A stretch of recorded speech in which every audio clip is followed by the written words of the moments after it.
lazainao no afaka anovy izay najoro ka nikioro.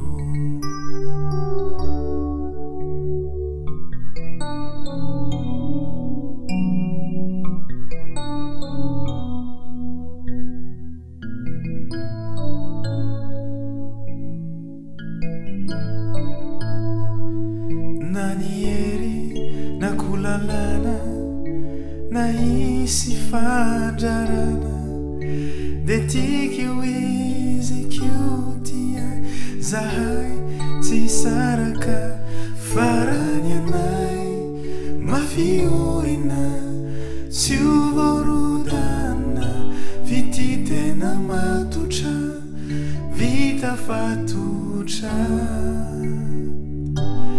farany anay mafiorina tsy ovorodana vity tena matotra vita fatotra.